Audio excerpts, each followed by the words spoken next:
बच्चों, कैसे हैं आप लोग, है ना। आशा है कि अच्छे होंगे। ठीक है, जो जैसे कि हम लोगों ने क्या किया है, अभी लिक्ड है ना, लिक्ड क्वेश्चन का हम लोग क्या कर रहे हैं, सॉल्व कर रहे हैं। हूबहू ऐसा ही क्वेश्चन आएगा, जैसा क्वेश्चन यहाँ दिखाया जा रहा है हूबहू क्वेश्चन नहीं आया तो मुझे कुछ भी कह देना कमेंट करके, ठीक है। और हमने इसमें क्या किया है, अभी तक पहला वीडियो में हम लोगों ने 10 तक तो क्वेश्चन सॉल्व कर चुके थे। अभी हम लोग क्या करने वाले हैं, 10 के बाद सॉल्व करने वाले, ठीक है। तो देखते हैं 10वां क्वेश्चन आगे 10th क्वेश्चन हम लोग सॉल्व करने वाले हैं। तो क्वेश्चन निकालते हैं यहाँ पर, 10वां क्वेश्चन हम लोग लेने वाले, ठीक है। 10th क्वेश्चन से हम लोग सॉल्व करेंगे। ये सब सॉल्व हो चुका था, ये भी सॉल्व हो गया था, ये भी सॉल्व हो गया था, ये भी सॉल्व हो गया था, है ना। हम लोगों ने यहाँ तक सॉल्व कर लिए थे, ठीक है। जैसे कि आप लोग को याद ही होगा कि हम लोगों ने यहाँ तक सॉल्व किया था और इसका एक डीपली करके बताया गया था, ठीक है। आज का हमारा क्वेश्चन पहला रहा कि किसी वृत्त की परिधि 462 सेंटीमीटर है तो इसकी त्रिज्या क्या होगी। देखिए, इसके लिए हमें एक फॉर्मूला याद होना चाहिए, वृत्त की त्रिज्या बराबर, है ना। ये क्या है, वृत्त की परिधि हमारे पास दिया हुआ है और त्रिज्या निकालना है ना। तो परिधि का फॉर्मूला क्या होता है, वृत्त का परिधि का बराबर वृत्त का परिधि बराबर जैसे होता है, परिधि बराबर 2πr। तो 2πr होता है, जैसे कि आप लोग पता है कि वृत्त का परिधि बराबर क्या होता है, 2πr। तो अब हमारे पास परिधि दे दिया। अब हम लोग यहाँ पर क्या करते हैं, लिखते हैं यहाँ पर 2πr बराबर, यहाँ परिधि कितना दिया 462 और ये 2 लिखा हुआ है। पाई का वैल्यू कितना होता है यार, पाई का वैल्यू हमारे पास होता है क्या, 22/7। पाई का वैल्यू कितना होता है 22/7। और आर का वैल्यू तो हमें पता ही नहीं है, तो हम आर डायरेक्ट लिख देते हैं। जिसका वैल्यू नहीं पता है तो हम लोग डायरेक्ट लिखेंगे, है ना। पाई का वैल्यू नहीं पता है। अब हम लोग क्या करते हैं, इसको सॉल्यूशन करते हैं। तो यहाँ से 2 से कट जाएगा, 2 से कितना पर में कटेगा, 2 दूनी 4, 2 तिया 6, 2 इकाई 2 कट गया यहाँ से। अब ये क्या किससे कटेगा, तो अब ये 11 से कट जाएगा, 11 दूनी 22, 11 दूनी 22, 11 क्या 11। अब ये आ गया। अब क्या है, हमारे पास में आ गया 21। अब यहाँ बराबर में क्या आएगा, 2/7 r। अब r बराबर निकालना होगा, तो हमारे पास कितना आ जाएगा 21, ये गुने 7/2। अब 21 सत्य कितना होता है, अब हमें यहाँ पर लिखना पड़ेगा 21 सत्य कितना होता है, 7 इकाई 7, 7 दूनी 14/2। अब हमें इससे क्या करना पड़ेगा, यहाँ पर तो है ही नहीं ऐसा आंसर नहीं ना दिखाई दे रहा। यहाँ पर जब ऐसा आंसर नहीं है तो हम क्या करेंगे, इसे दशमलव रूप में चेंज करेंगे। जब दशमलव रूप में चेंज करेंगे क्या होगा, 2 सत्ते 14, है ना, 2 सत्ते 14 और 2 तिया 6। अब बचा कितना, 1, 2 पंचे 10। देखो ये आंसर है क्या कहीं पर, तो ये आंसर में दिखा दे रहा है क्वेश्चन नंबर 1 में। तो जैसे कि डियर आप लोगों को समझ में आ रहा होगा ये क्वेश्चन, है ना। अगर ये क्वेश्चन समझ में नहीं आ रहा है तो प्लीज़ यहाँ पर कमेंट करके बता देना कि समझ में नहीं आया है। तो फिर हम क्या करेंगे, दूसरा वीडियो बनाएंगे और आपको अच्छी तरह से फिर समझाएंगे, है ना, ठीक है। तो देखो यहाँ पर क्वेश्चन हम लोग क्या किए हैं, अभी हम लोगों ने इसे सॉल्व किया है। अगर समझ में आ रहा है तो सब्सक्राइब करना हमारे चैनल को, ठीक है, और लाइक भी करना, ठीक है। अब हम चलते हैं अगला वीडियो में। अगला वीडियो हम लोग देखते हैं, अगला वीडियो कहते हैं, अगला क्वेश्चन देखते हैं। अगला क्वेश्चन क्या है, तो हमारे पास में लिखा हुआ है, तो द्विघात बहुपद x² + 3x + 2 के शून्यंक है। अब यहाँ पर शून्य का निकालने के लिए लिखा है ना। अब हमारे पास यहाँ का रहा है शून्य के निकालने के लिए, किसका, x² + 3x + 2 के शून्य के निकालना है। अब शून्य के निकालने के लिए हमें क्या करना पड़ेगा, पहले इस क्वेश्चन को लिखना पड़ेगा, है ना। जैसे कि ये क्वेश्चन लिखा हुआ है ना। कितना आसान है ये क्वेश्चन सॉल्व करना, नहीं सॉल्व करने के लिए बहुत सारे रूल होते हैं ना, है ना। कौन कौन सा है, एक तो फैक्टर मेथड है, इसको सीधाचार्य का मेथड है ना। और बचपन से हम लोग सीख रहे हैं स्क्वायरिंग मेथड, है ना। इसको सॉल्व करने के लिए बहुत सारा तरीका है। तो हम क्या करेंगे, अभी तो हम लोग क्या कर रहे हैं, ऑब्जेक्टिव सॉल्व कर रहे हैं। तो ऑब्जेक्टिव सॉल्व कर रहे हैं तो क्या करेंगे, हम लोग ऑब्जेक्टिव तरीका से बनाएंगे। एक तो क्या है कि इसमें से वैल्यू उठा कर इसमें पुट कर दो तो उससे भी आंसर आ जाता है। लेकिन हम अभी जैसे सीख रहे हैं अभी, तो क्या करेंगे, आसानी से क्या करें, ये 2 लिखा हुआ है ना, ये क्या लिखा हुआ, 2 लिखा हुआ है। जब 2 लिखा हुआ हमारे पास में है तो हम क्या करेंगे, इसको इस तरह से यहाँ पर कुछ है लिखा हुआ, इसको मल्टीप्लिकेशन करें तो अकेले 2 लिखा हुआ, 2 का ऐसे फैक्ट करेंगे कि जोड़ने पर 3 आ जाए या घटाने पर 3 आ जाए और गुना करने पर कितना आ जाए, 2 आवे। तो ऐसा तो एक ही चीज़ है डियर, है ना, 2 इकाई 2, है कि नहीं, 2 इकाई 2 आ गया ना, 2 इकाई 2, 2 1 3, 2 इकाई 2, 2 1 3, अर्थात 2 हमारे पास क्या बन रहा है यहाँ पर एक्स स्क्वायर, है ना, एक्स स्क्वायर प्लस 2x अब प्लस x, है कि नहीं, आ रहा है ना, 2 प्लस x, देखो 2 1 3 हो गया, और ये जैसा था हम वैसा ही पुट कर देंगे, है ना। अब ये क्या है, अब इसको मिटा दे यहाँ पर से, लो इसे मिटा दिए, है कि नहीं, अब मिटा दिया, अब यहाँ पर लिख दिया 0।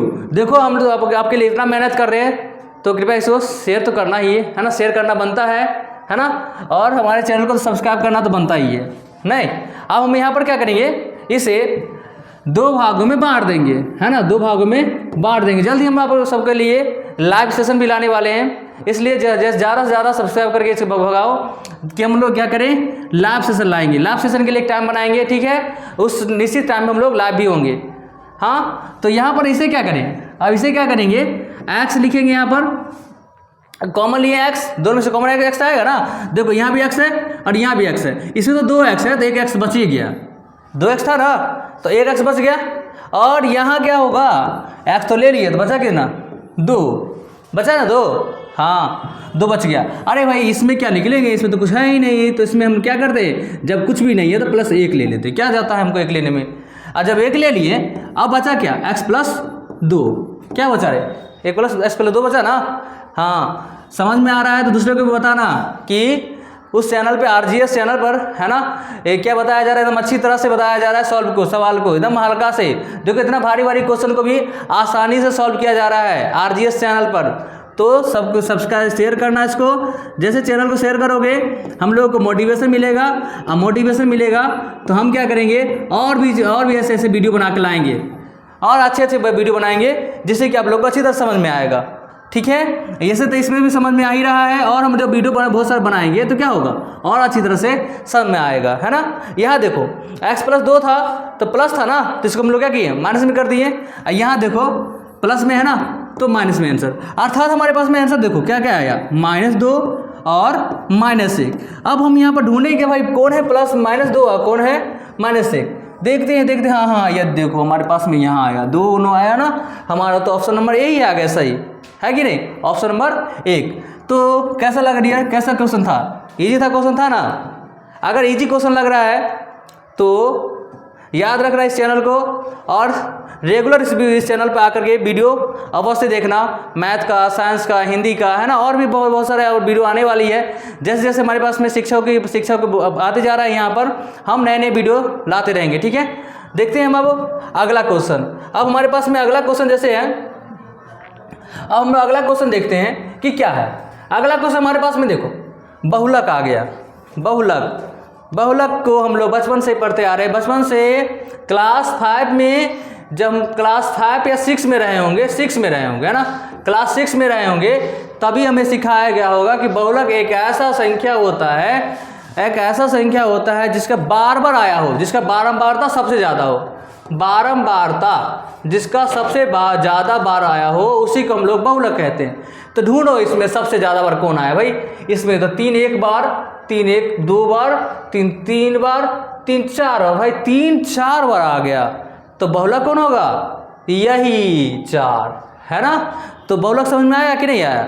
बहुलक निकालने के लिए बहुत आसान तरीका होता है कि क्या करो, एक बार आराम से क्या करो, काउंटिंग करो, भाई कितना बार है 3 या कोई भी नंबर, कि सबसे ज़्यादा बार, जो सबसे ज़्यादा फ्रीक्वेंसी जिसका होगा ना, फ्रीक्वेंसी मतलब बारंबारता, जिसका बारंबारता जितना बार ज़्यादा होता है हम उसे क्या कहते हैं, बारंबारता नहीं भाई बहुलक कहते हैं। बहुलक अंग्रेजी मोड कहा जाता है ना, तो हम लोग मोड में इसको लिखें। अब हम लोग अगला क्वेश्चन करते हैं, क्या, क्वेश्चन नंबर 14।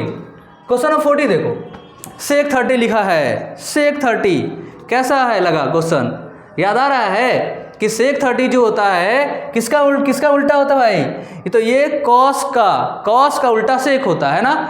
और sec का तुम लोग को याद ही भी होगा, है ना, कि sec थीटा जो होता है sec 30, पहले हम इसके लिए तो cos का 30 याद किए होंगे। cos का 30 क्या होता है, cos का 30 जो होता है √3/2, तो sec का 30 2/√3 √3, है ना। इसके लिए हमें ट्रायगोनोमेट्री का पूरा आइडेंटिटी याद करना पड़ेगा। हम एक वीडियो अगले वीडियो में ला रहे हैं जिसमें पूरे तरह से ट्रायगोनोमेट्री को अच्छी तरह समझाया गया है, ठीक है। तो हम अभी तो हम लोग यहाँ पर सॉल्व कर रहे हैं लीड क्वेश्चन को। तो जैसा हुआ हम अभी बता दिए sec 30 कितना होगा 2/√3। हम अगले वीडियो में लाने वाले हैं जिसमें ट्रायगोनोमेट्री का अच्छी तरह से एक सीरीज चलेगा। ट्रायगोनोमेट्री का कम से कम 10 सीरीज तो चलेगा, 10 वीडियो में हम लोग ट्रायगोनोमेट्री को पूरी तरह सॉल्व करेंगे, ठीक है। तो हमारे पास में अभी जो sec 30 का वैल्यू क्या है 2/√3, ये ढूंढेंगे 2/√3 कौन है, 2/√3 कौन है। तो यहाँ पर 2/√3 बराबर हमारे पास में ये आया ना 2/√3। तो हम लोग लगाएंगे क्या 2/√3। समझ में आ रहा है ना। अगर समझ में आ रहा है तो इस चैनल को सब्सक्राइब करने मैंने नहीं जाना है, ठीक है। चले हम लोग अगला क्वेश्चन देखते हैं। अगला क्वेश्चन हमारे पास में है कहाँ, ये देखो ये। अब ये क्वेश्चन देख रहे हैं, इस क्वेश्चन में क्या लिखा हुआ है कि हमें सॉल्व करना है दो त्रिभुज सर्वांगसम तब कहे जाते हैं जब सर्वांगसम का रूल, क्या सर्वांगसम का रूल पता है ना। सर्वांगसम का रूल, सर्वांगसम मतलब कि जब त्रिभुज कहे दो त्रिभुज, अगर दो त्रिभुज दिया हुआ है, अगर उनके साइड इक्वल होंगे, साइड क्या होंगे इक्वल, अगर साइड बराबर होते हैं, अगर सभी साइड बराबर होंगे, सर्वांगसम का रूल क्या होता है कि अगर सभी साइड बराबर हो और साथ में सभी कोण भी बराबर होंगे, साइड बराबर हो तो होंगे ही, साथ साथ में कोण भी बराबर होंगे, तब हम लोग क्या कहते हैं उसको, हम उसे कहते हैं सर्वांगसम, ठीक है। या साइड एंगल साइड, जब दो साइड बराबर हो और साथ में एक एंगल बराबर हो तो साइड एंगल साइड, और या तो दो एंगल बराबर हो और उसके बीच का साइड बराबर हो तो हम लोग क्या कहेंगे उसको सर्वांगसम। और एक होता है राइट हाइपोटेनियस साइड, मतलब क्या, एक 90 डिग्री का एंगल हो जो दोनों ट्रायंगल में हो और साथ में हाइपोटेनियस इक्वल हो और एक साइड इक्वल हो, तो हम उसे क्या कहते हैं सर्वांगसम कहते हैं, है ना। तो यहाँ पर हमारे पास में क्या क्या है, यहाँ पर हम देखते हैं केस क्या है। दो त्रिभुज सर्वांगसम तब कहे जाएंगे जब उनके समान आकार हो। भाई आकार समान होगा तो कैसे होगा, आकार समान के बारे में बात नहीं किया गया है, समान आयतन हो ऐसा भी तो कहा गया है। तो आयतन समान हो, आयतन समान होना मतलब क्या हुआ कि एक अगर इसका जितना इसमें समान हटेगा उतना दूसरा में भी समान हट जाएगा तो क्या हो जाएगा, ये सर्वांगसम होगा। क्या ऐसा कुछ रूल होता है, नहीं होता। तो ऐसा रूल नहीं है, तो इनमें से कोई नहीं होगा, क्योंकि हमने जैसा पढ़ा है कि साइड बराबर होना चाहिए या तो कोण बराबर होना चाहिए, कहीं पर तो हमने देखा नहीं है कि इसके आयतन समान हो। आयतन समान होगा तो कुछ बराबर होने की संभावना ऐसे नहीं है, अर्थात ये सर्वांगसम नहीं होंगे। इसमें से कोई भी जो केस है जो सर्वांगसम का नहीं है, ठीक है। तो हम अब आगे के देखते हैं, अगला क्वेश्चन क्या कह रहा है 10a। अब तो यहाँ पर सीधे सीधे फॉर्मूला आ रहा है कि 10a का वैल्यू क्या होता है, 10a बराबर क्या होता है 10a। अब हमारे पास 10 ऐसा क्वेश्चन आ गया है 10a बराबर क्या होता है। तो सबसे पहले हम लोग देखेंगे क्वेश्चन में क्या है। अरे भाई 10a का अलग अलग दिया हुआ, कैसा चीज़ दिया हुआ है, देखो ये रूट में दे दिया है, अजीब सा दे दिया है ना। जबकि हम लोग बचपन से जब हम लोग 10th में थे तो याद किए, 10 में तो है ही अभी, है ना, P/H। अब हमें इसे क्या करना है, अगर हमें एक और भी याद कर किए होंगे, जब ट्रायगोनोमेट्री का आइडेंटिटी याद किए होंगे तो क्या ऐसा याद किए हो ना, sec स्क्वायर थीटा हाँ minus tan square theta equal to 1, याद किए हो, है ना। तो यहाँ पर हमें क्या करना है, यहाँ पर 10 ही कर, अगर इस 10 को यहीं छोड़ दे, tan स्क्वायर थीटा अगर यहाँ लिख देते हैं तो हमारे पास क्या आ जाता है 1, ये प्लस है तो माइनस और sec स्क्वायर थीटा, और ये जो हमारे पास में माइनस है अगर इसको भी यहीं पर छोड़ देते हैं तो यहाँ पर ऐसे बन जाता है। तो हमारे पास क्या आया, बन के तैयार हुआ कि tan स्क्वायर थीटा बराबर sec स्क्वायर थीटा, ये माइनस है तो प्लस में हो जाएगा क्योंकि यहाँ पर माइनस लगा हुआ है ना, sec स्क्वायर थीटा। अगर हम यहाँ पर क्या करें, थोड़ा सा कलर बदल देता हूँ जिससे समझ में आ जाए। यहाँ पर मैंने कर दिया है माइनस, ये माइनस है ना, ये माइनस छोड़ दिए यहाँ पर, और यहाँ पर जब sec स्क्वायर थीटा, अब हमारे पास में ये क्या आ गया -1। तो ये हमारे पास फॉर्मूला बना tan स्क्वायर थीटा अगर है ना, अगर tan स्क्वायर थीटा है तो क्या होगा sec स्क्वायर थीटा -1 होगा, sec स्क्वायर थीटा -1।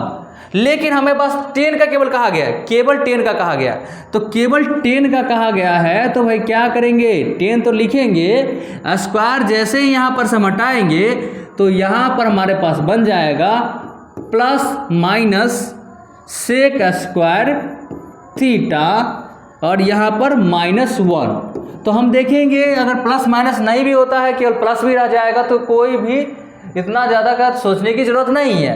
तो यहाँ पर देखो सेक स्क्वायर थीटा -1 है क्या, अगर यहाँ पर है, अगर यहाँ पर ए लिख दिया है तो यहाँ पर हम भी ए लिख देंगे, है ना, यहाँ भी हम लोग ए लिख देंगे। तो ऐसा चीज़ हमें मिला यहाँ, है ना, सेक स्क्वायर ए -1, है ना। तो हमारे पास में ये आंसर हो गया, 10a का वैल्यू आ गया हमारे पास में, सेक स्क्वायर थीटा -a। ठीक है, तो ऐसा ही वीडियो हम लोग और भी बार बार लाएंगे। ठीक है, इसके लिए सब्सक्राइब करना हमारे चैनल को, RGS को, है ना, जैसे, और सब्सक्राइब ज़्यादा शेयर भी करना, क्योंकि अपने दोस्तों को तो बताना पड़ता है कि सर राजा सर बता रहे हैं यहाँ पर एक मैथ का एकदम अच्छी तरह से सॉल्यूशन किया जा रहा है और एक एक पार्ट को तोड़ तोड़ के बताया जा रहा है। जब तोड़ तोड़ के बताया जा रहा है तो क्यों नहीं हम शेयर करेंगे चैनल को, है ना। अब हम लोग देखते हैं अगला क्वेश्चन। अगला क्वेश्चन हमारे पास में लिखा हुआ है, दो वृत्तों का व्यास 9 सेंटीमीटर तथा 7 सेंटीमीटर हो तो उनके क्षेत्रफलों का अनुपात क्या होगा। हाँ, अब ऐसा चीज़ है हमारे पास दिया हुआ, हमारे पास क्या है, व्यास दिया हुआ है। ठीक है, अब यहाँ पर हमारे पास में व्यास दिया हुआ है 9, इसका दिया हुआ व्यास दिया 9 और साथ में 7 सेंटीमीटर दिया हुआ दो व्यास। तो अगर हम इसका त्रिज्या निकालेंगे, अगर r निकालेंगे तो क्या होगा, 9/2, एक का r1 आ जाएगा, एक वृत्त का तो आ जाएगा ये, और दूसरा वृत्त का क्या आ जाएगा, 7/2। और हमारे पास क्या कह रहा है, क्षेत्रफल का अनुपात निकालना है। तो एक रूल होता है कि त्रिज्याओं का स्क्वायर अगर कर देते हैं ना, त्रिज्याओं का क्या कर देते हैं, स्क्वायर कर देते हैं, तो हमारे पास क्षेत्रफलों का अनुपात आ जाता है। ठीक है ना हमारे प्यारे बच्चों। देखो अगर क्षेत्रफल निकालना है, अगर क्षेत्रफल निकालना है और हमारे पास में व्यास दे दिया जाए या त्रिज्या दे दिया जाए, तो बस क्या करो, अब भाई इसका स्क्वायर कर दो। तो जरा इसका स्क्वायर करते हैं, 9/2 का स्क्वायर करते हैं, और अनुपात कह रहा है निकालने के लिए, तो हम यहाँ पर अनुपात लिख देते हैं, और यहाँ पर 7/2 लिखा हुआ है, इसका भी स्क्वायर कर देते हैं। तो हमारे पास क्या जाएगा, 9 81, 2 दूनी 4, इसका क्या जाएगा, 7 7 49, 2 दूनी 4। इसका तो कोई काम हुआ ही नहीं, अर्थात हम अगर इसका भी स्क्वायर कर देते दोनों का तो हमारे पास में बन सकता था, है ना। अब यहाँ पर तो हमारे पास में क्या आ गया, 81/49। तो क्या यहाँ पर हमारे पास में ऑप्शन में है क्या, हाँ, तो ऑप्शन में तो है। तो हमारे प्यारे बच्चों आपका आंसर हो गया डी, 81/49। क्या समझ में आ रही है? अगर समझ में आ रही है तो कमेंट करके भी बताना, और साथ में शेयर तो करना ही बनता है ना, शेयर तो करना बनता है ना, क्योंकि इतना मेहनत से हम लोग बता रहे हैं तो शेयर करना तो बनता है ना। RGS चैनल को शेयर करना तो बनता है ना। अब हम लोग अगला क्वेश्चन देखते हैं, क्या कह रहा है कि निम्न में कौन अपरमेय नहीं है। अपरमेय नहीं पूछा गया है फिर से। ये क्वेश्चन हमने पिछले वीडियो में भी बताया था कि अपरमेय नहीं है। एक क्वेश्चन तो पहले इसलिए शुरुआत में पहला क्वेश्चन ही ऐसा था। अब हमारे पास फिर से कहा है नहीं है, अर्थात हमें परमेय ढूंढो। अपरमेय नहीं कहा अर्थात परमेय ढूंढो। परमेय ढूंढते हैं, अपरमेय नहीं है, तो परमेय ढूंढते हैं। परमेय कौन है इसमें से, ये नहीं टूटेगा, इसका भी नहीं टूट रहा है, इसका पूरा स्क्वायर, हाँ ये देखो ये 11 हो रहा है ना, ये देखो 11, अर्थात 11 हो रहा है, अर्थात ये तो परमेय संख्या है, अर्थात ये अपरमेय नहीं है, क्योंकि सभी के सभी नहीं, इसका स्क्वायर पूरा तरह से टूटता नहीं है। जबकि रूट 121 का 11 हो जाता है ना हमारे पास बच्चों।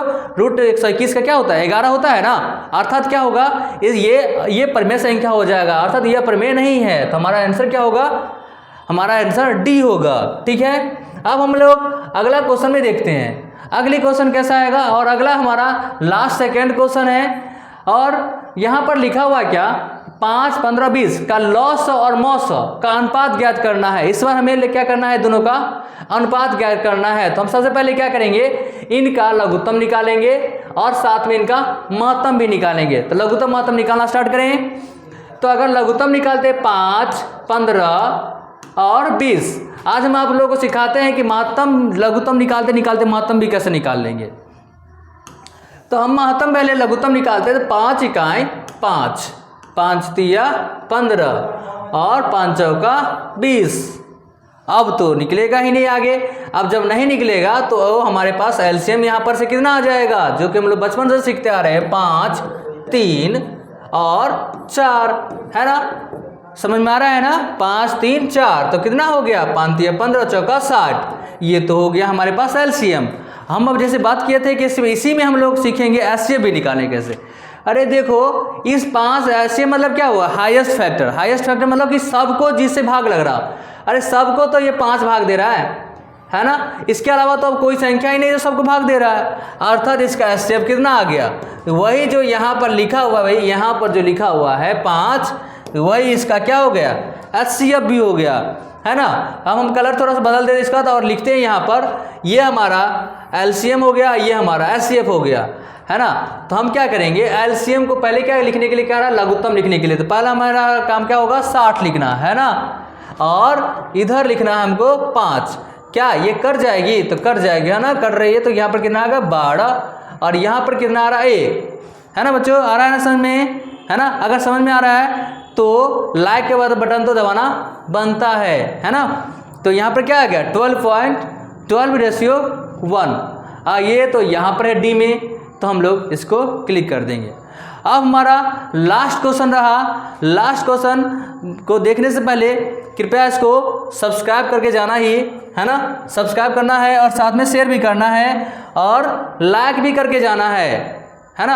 अब हम लोग अगला क्वेश्चन देखते हैं। ये हमारे पास में 20 नंबर का क्वेश्चन रहा, ठीक है। और अगला आगे का 21 क्वेश्चन हम अगले वीडियो में करेंगे, जब आप लोग इसमें कमेंट करके बताएंगे कि हमें आगे भी बनाना है, तभी हम बताएंगे आगे, ठीक है। और शेयर तो करना ही है ना। अब देखते हैं यहाँ पर क्वेश्चन क्या कह रहा है। हमारे पास लिखा हुआ है, किसी त्रिभुज ABC में कोण A 90 डिग्री है, कोण BC 13 सेंटीमीटर है और AB 12 सेंटीमीटर, तो AC का मान ज्ञात कीजिए। अब हमारे पास में देखो, इसमें एक त्रिभुज का कोण बनाना पड़ेगा, है ना। जैसे कि लग रहा है कि ABC में इसमें क्या करना पड़ेगा, हमें एक त्रिभुज का बनाना पड़ेगा। तो एक त्रिभुज बनाते हैं जिसमें कि एक A को 90 डिग्री का कोण बनाना है।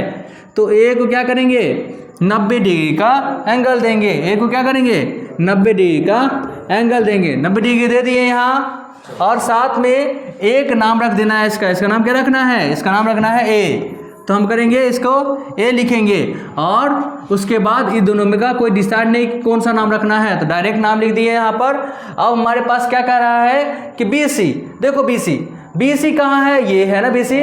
अब BC कितना है 13, तो इसको लिख दिए 13, है ना, बड़ा सा लिख दिया इसको 13। और हमारे पास कुछ है कि डेटा, हाँ हमारे पास में A भी बराबर 12 लिखा हुआ है, तो A भी बराबर 12 लिख देंगे।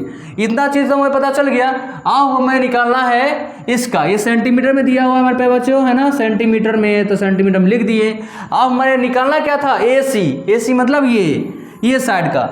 अब क्या है, देख रहे हो 90 डिग्री का एंगल है ना, तो पाइथागोरस बाबा का नाम याद है ना। जो पाइथागोरस बाबा है उसी का फॉर्मूला यहाँ लगेगा, है ना। तो हम लगाते हैं पाइथागोरस बाबा का फॉर्मूला। पाइथागोरस बाबा का फॉर्मूला क्या कहता है कि जो 90 है ना, उसके ठीक सामने वाला में आओ, उसको क्या करो, उसका पहले लिखो यहाँ पर फॉर्मूला। तो जो सबसे बड़ा है ना कर्ण, जो सबसे बड़ा को क्या कहते हैं, कर्ण कहते हैं। सबसे बड़ा को क्या कहते हैं, कर्ण। तो कर्ण का स्क्वायर लिखो, है ना, कर्ण का स्क्वायर लिखो। और बचा जो 90 डिग्री बचा है सो, और ये आधार बचा है, उस दोनों को स्क्वायर को जोड़ दो। तो इसका है नाम, एक किसी को नाम रख दो लंब, और उसका कर दो स्क्वायर, फिर कर दो प्लस, और आधार लिख दो, आधार का कर दो स्क्वायर। और इस तरह से तुम क्या कर लो, इसको कर लो सॉल्व, है ना। अब इसे हम लोग अगर इस भाषा में लिखे, इसके लैंग्वेज में लिख दिया जाए कहाँ पर, तो इसके लैंग्वेज, तो यहाँ पर AC का नाम क्या है, ये कर्ण का नाम है BC, कर्ण का नाम है BC, तो मैं यहाँ पर लिख देता हूँ BC। और लंब का नाम क्या है, कुछ भी लंब है, इसमें से मान लिया हम AC को ही लंब ले लेते भाई, क्या जाता है। यहाँ पर तो कोई डिसाइड नहीं कौन से लेना है ना। तो और यहाँ पर क्या है, AB का स्क्वायर लेना है ना। समझ में आ रहा है तो सब्सक्राइब तो करना है ना, इस चैनल को RGS को सब्सक्राइब तो करना ही है। अब यहाँ पर BC, अब हम लोग यहाँ पर लिखेंगे BC का वैल्यू। क्या BC का वैल्यू हमारे पास पता है, तो हम लोग देखते हैं BC का वैल्यू कितना है। तो BC वाला 13 है, तो 13 यहाँ पर लिख देंगे, 13 का स्क्वायर। AC है क्या, AC नहीं है, तो AC का वैल्यू तो हमें निकालना ही है, तो हम AC का वैसे लिख देंगे। और ए बी का वैल्यू है क्या, हाँ ए बी का वैल्यू तो 12 है, तो 12 का स्क्वायर है ना। क्या समझ में आ रही है, और समझ में आ रही है तो सब्सक्राइब करना बनता है ना, और सब्सक्राइब करना ही है। यहाँ 13 क्या क्या हुआ 169 और ए सी का स्क्वायर और प्लस 12 का 144, इतना हमारे पास में बन गया।